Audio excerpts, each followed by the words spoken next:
لیکن جب سسرال یہ ڈیمانڈ کرتا ہے کہ آپ اپنے گھر والوں سے نہیں ملو گی تو پھر آپ برے مرد نہیں ہو, آپ بری سسرال نہیں ہو. یار وہ پتھر سے تو نہیں پیدا ہوئی ہے, آپ یتیم خانے سے بہو کیوں نہیں لے کر آئے؟ بے شک ایسے ہے. آپ بیوٹیشین ہیں تو خوبصورتی کو آپ سمجھ سکتی ہیں, میں بھی بیوٹیشین ہوں, تو لفظوں کی خوبصورتی ہو یا انسانوں کی, ہمیں دونوں یہ کام اچھے سے آتے ہیں. تو آپ کے نزدیک خوبصورتی کے لغوی معنی کیا ہے اور خوبصورتی کیا ہے, آپ کیا سمجھتی ہیں؟ خوبصورتی وہی بات ہے کہ دیکھنے والے کو کہتا لیلا کالی تھی مگر مجنو کے ذہن میں کیس کی آنکھ تھی نا جو اسے سب سے حسین سمجھتی تھی, اس نے اسے لیلا لیلا کہتے دیوانہ ہو گیا. تو یہ اوور آل ہوتی ہے میرے نزدیک. خوبصورتی ایک اوور آل پرسنالٹی میں ہوتی ہے. آپ کی گفت و شنید, آپ کا پہننا اوڑھنا, آپ ضروری نہیں کہ آپ اطلس و کمخاب پہننے کے بعد خوبصورت لگتے ہیں. کئی لوگ ہوتے ہیں جو اطلس و کمخاب پہنتے ہیں تو لگتا ہے کپڑا ان پہ رو رہا ہے, سچ پوچھیں, جن کو اس کو کیری کرنا نہیں آتا. میک اپ میں ضروری نہیں ہے کہ آپ نے جا کے تو بڑے بڑے برانڈ والے پارلر سے تیار ہونا ہے. جن لوگوں کی اپنے اندر خوبصورتی, اور دیکھیں کیریکٹر, پھر وہی بات آ جاتی ہے کہ کردار کی خوبصورتی آپ کے چہرے سے جھلکتی ہے. آپ نے دیکھا ہوگا, یقیناً تجربہ کیا ہوگا, ہر بندے نے کیا ہوگا, کچھ لوگ جوانی میں بڑے معمولی سی شکل صورت کے ہوتے ہیں لیکن ٹائم کے ساتھ ساتھ ایج کے ساتھ وہ بڑے حسین ہو جاتے ہیں اور بڑے معتبر ہو جاتے ہیں, بڑا آ جاتا ہے. بتاتا ہے کہ اگر ہم پیچھے ان کو دیکھیں نا تو پتا چلتا ہے انہوں نے خود کو بچا کے رکھا, انہوں نے خود کو اللہ کے نزدیک کیا, اپنے رشتوں کے ساتھ ایمانداری رکھی. تو یہ اتنے حسین ہوتے ہیں, اور وہ جب جیسے وہ پار کر رہے ہوتے ہیں ان کے منہ پہ عورت ہو یا مرد لعنت پڑ جاتی ہے. ایسے ہی ہے نا. یہ کیا ہوتا ہے, وہ جو ان کی صحبتیں ہوتی ہیں نا, صحبتیں ہٹکار بن کے آپ کے منہ پہ مار دی جاتی ہیں. یہاں پہ اکثر یہ ہوتا ہے, کہتے ہیں کہ 20 سال تک وہ شکل ہوتی ہے جو اللہ دیتا ہے, اور اس کے بعد 40 سال تک وہ ہوتی جو ہم کر رہے ہوتے ہیں, اور اس کے بعد جو ہمارے کارنامے ہی ہوتے ہیں بس وہ پھر آپ کی شکل پہ آ جاتے ہیں. جی یہ بالکل 100% پکی بات ہے, مستند بات ہے. اسی لیے میں کہتی ہوں کہ خوبصورتی میں نا کسی بندے میں کوئی سانولا ہو, کالا ہو, گورا ہو, یا اس میں نا وہ اس کا قد چھوٹا ہے بڑا, میرے نزدیک خوبصورتی یہ ہے کہ میں جب کسی سے بات کروں تو مجھے وہ مخلص لگے, ایماندار لگے, اور جب بات کرے تو اس میں تہذیب ہونی چاہیے, اور وہ تہذیب مصنوعی نہیں ہونی چاہیے. وہ اندر سے, لڑکے اور لڑکی دونوں کے لیے ضروری ہے کہ وہ دوسرے بندے کی بڑے چھوٹے کی تمیز عزت رکھنا سیکھیں, مقام مرتبہ دیکھ کر بات کرنے والے ہوں, دید والے ہوں, لحاظ والے ہوں, اور تھوڑی حیا والے ہوں. بے شک اگر یہ آپ میں ہے نا, کہتے ہیں نا جس میں حیا نہیں تو پھر میں جو مرضی کچھ بھی کر دوں.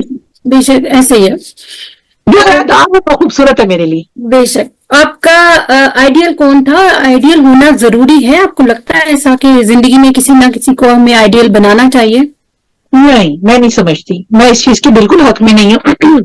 آئیڈیل اگر آپ نے بنانا ہے نا تو آپ, میں کہتی ہوں آئیڈیل بنانے سے اچھا ہے کہ آپ اچھا ارادہ رکھیں کوئی, کہ میں فلاں کام کرنا چاہتی ہوں, یا میں فلاں ایک لیول تک پہنچنا چاہتی ہوں نا کسی کام کے لیے, اللہ میری مدد کرے. لیکن یہ کسی ایک بت کو تراش لینا اور پھر اس کے پیچھے کہتے ہیں نا طواف کرتے رہنا, آپ مشرک ہو جاتے ہیں. اپنے آئیڈیل کے لوگ جو ہوتے ہیں نا تلاش والے, وہ مشرک ہو جاتے ہیں اکثر. وہ ساری زندگی اسی چکر میں رہتے ہیں کہ فلاں, کوئی بھی آپ تو کسی کو پرکار لے کے نہیں تراش سکتے نا کہ میں ایسے نین نقش بناؤں, میں ایسا کھلاڑی بن جاؤں, میں ایسا کوئی ایکٹر بن جاؤں, میں ایسا کوئی پائلٹ بن جاؤں. ان چیزوں کے لیے آپ کو محنت کرنی پڑتی ہے. آپ محنت کرو گے اور ارادہ باندھو گے تو اللہ آپ کی مدد کرے گا. لیکن اگر آپ نے محنت نہیں کی تو آپ جتنے مرضی بڑے بڑے بت تراش کے اپنے کمرے میں رکھ لیں, آپ مشرک تو ہو سکتے ہیں لیکن آپ کامیاب نہیں ہو سکتے. بے شک. دنیا آج گلوبل ہو چکی ہے, آج کل گلوبل مشاعرے بھی ہو رہے ہیں, مطلب ہر چیز بہت جلدی ایک دوسرے کو پتہ چل جاتی ہے. اب مجھے بتائیے کہ اس کے ہم پر بہت سے اثرات ہیں جو مرتب ہوتے ہیں, آپ کو کیا لگتا ہے اس بارے میں, وہ کس طرح کے اثرات ہیں اور ہو سکتے ہیں, اور کس طرح بچنا چاہیے ہمیں؟ جو آج کل گلوبل, اس کا فائدہ بھی ہے اور نقصان بھی ہے, بالکل صحیح بات ہے. پہلے یہ ہوتا تھا نا, ہم خط لکھتے تھے تو 1 مہینہ جانے میں خط لکھنا تھا, 1 مہینے میں آتا تھا, ہے نا. وہ بھی ٹائم اتنا دور کا نہیں, ابھی 20 سال پرانی بات کر رہے ہیں آپ کو. 2000 سے ایک دن پیچھے چلی جائے تو ہم ختم ہی تھے. تو اس میں ایک یہ ہوتا تھا کہ وہ جو انتظار ہوتا تھا نا, اور بہت اس میں ایک لوگ کہتے ہیں لذت، میں کہتی ہوں نہیں، بے چینی ہوتی تھی، لذت نہیں اس کو کہہ سکتے کہ پتہ نہیں کیا جواب آئے گا، لیکن اس وقت تک آپ کو نا سوچنے کا ایک ٹائم ملتا تھا. اگر آپ نے کسی کو غصے میں کچھ لکھ دیا ہے، اگر آپ نے کسی کو کچھ محبت میں کچھ لکھ دیا ہے، تو جو بیچ میں جواب تک کا عرصہ ہوگا وہ سوچنے کی مہلت دیتا تھا. بے شک لیکن اب کیا ہے، اب ایسے ابھی کہتے ہیں نا بات منہ سے نکل کے پکڑی جاتی ہے، پکڑی جاتی ہے، اور کلک پہ ہے، ہر چیز کلک پہ ہے، لڑائی بھی کلک پہ ہے. جیسے وہ سب سے مختصر شادی کہ 3 منٹ میں طلاق ہو گئی، وہ کیا تھا ابھی کی بات ہے، یہ 2-3 دن ہوئے کہ ٹک ٹاک پہ تھا، انہوں نے کہا کہ جی دنیا کی سب سے جلدی ختم ہونے مختصر ترین شادی. کیا ہوا جی، لڑکی اندر سے نکاح ہوا دونوں کا، اور وہ شاید کہیں عرب کنٹری کا تھا، اندر سے وہ نکلے، لڑکی باہر وہ آئی دروازے تک، تو پیر شاید اس کا مڑ گیا، ہیل مڑ گئی تو وہ گر گئی. وہ گری ہے تو اس لڑکی نے ہنسنا شروع کر دیا، دلہا نے.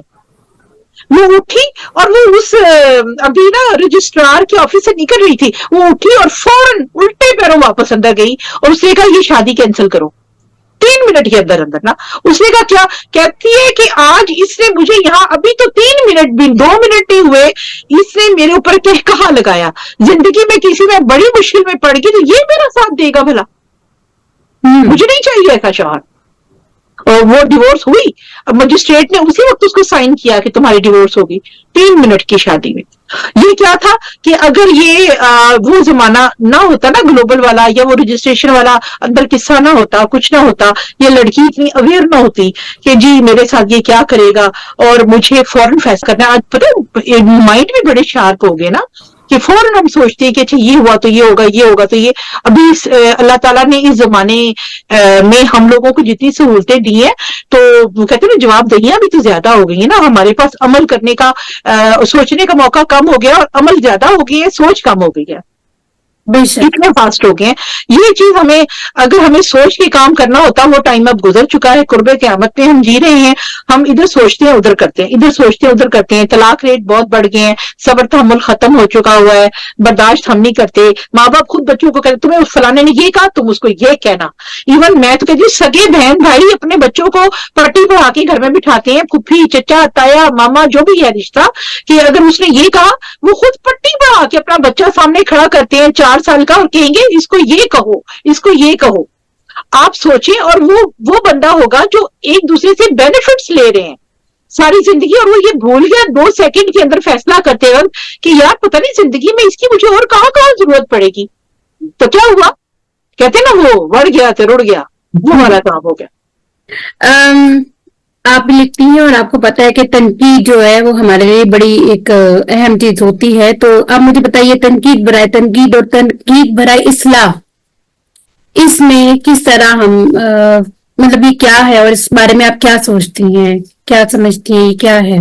دیکھیں ہم نے بزرگوں سے ایک بات سنی، ویسے تو بزرگوں کے کولا نے میرے بہت ہی شرمندہ کرایا. جب میں نے بزرگوں کے کول پہ عمل کیا تو میرے نال بڑی پیڑی ہوئی.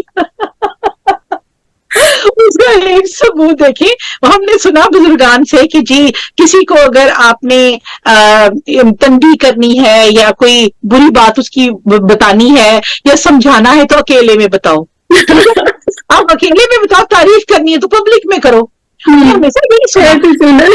ابھی میں ایک نئی مثال دوں کہ میں نے جا کے ایک جگہ ایک وہ تھا، ایک معاملہ تھا، اس معاملے میں نے جا کے جو مین ہیڈ صاحبہ تھی ان کو کہا کہ دیکھیں آپ نے جو یہ آمرانہ طرز عمل اختیار کیا ہے یہ ٹھیک نہیں ہے، تو ایسا نہ کریں، یہ شیطانی رویہ ہے، آمرانہ رویہ ہے، اس کے آپ کی عزت خراب ہوگی، اچھی نہیں ہوگی نا.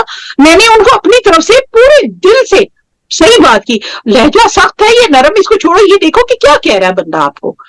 تو میں نے ان کو جب یہ بات کی تو اگر مجھے یہی بات پبلکلی کرنی ہے تو میں خود کر سکتی ہوں نا، مجھے آپ کو ان باکس کیا ضرورت ہے سمجھانے کی.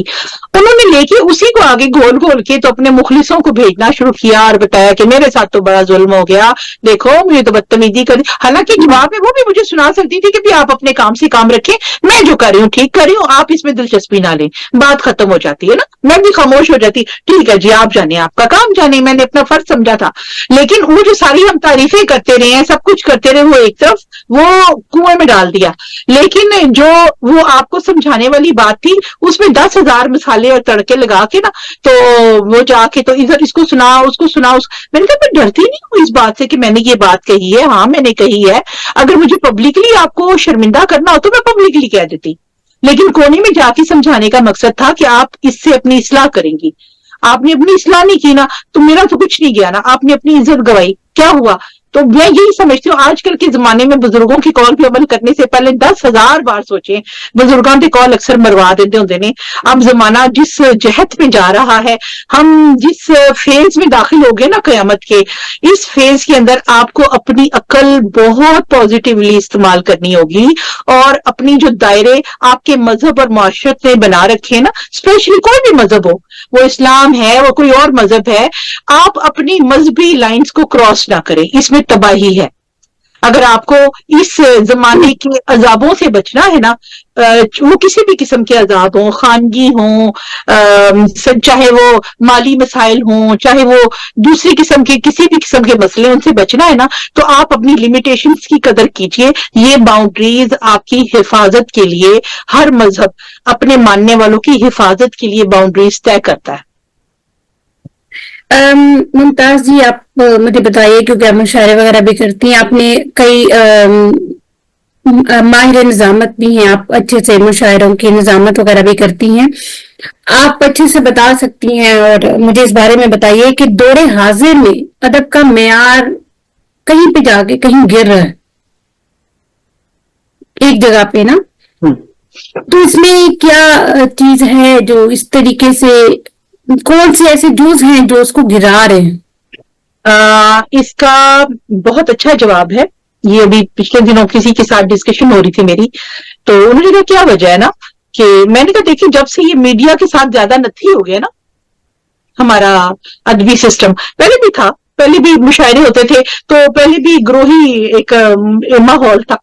اب پی ٹی وی کا زمانہ دیکھ لیں، اس سے پہلے کا دیکھ لیں، تو جو بندہ شاعر ہوتا تھا، اس کا نام فیم ہو جاتا تھا، تو وہ اپنے مخصوص اپنی ایک لابی بنا لیتا تھا، وہ انہیں کو لے کے ہر جگہ جاتا تھا، چاہے وہ باہر کے دورے ہوتے تھے، چاہے کچھ بھی ہوتا تھا. اس زمانے میں یہ چیزیں زیادہ نوٹس میں نہیں آتی تھی، یا پھر پتہ ہے ہم اگر کوئی چیز چھپنے کے لیے بھیجتے تھے تو ہمیں بڑے منٹیں جھگڑے کر کے گزارنی پڑتی تھی، انتظار ہوتا تھا، آپ کی قسمت، آپ کی نظم، آپ کا کلام، کہانی چھپ گئی نہیں تو سالوں سال وہ آرام سے ردی میں پھینک دیتے تھے اور اپنے پسندیدہ لوگوں کو چھاپتے رہتے تھے.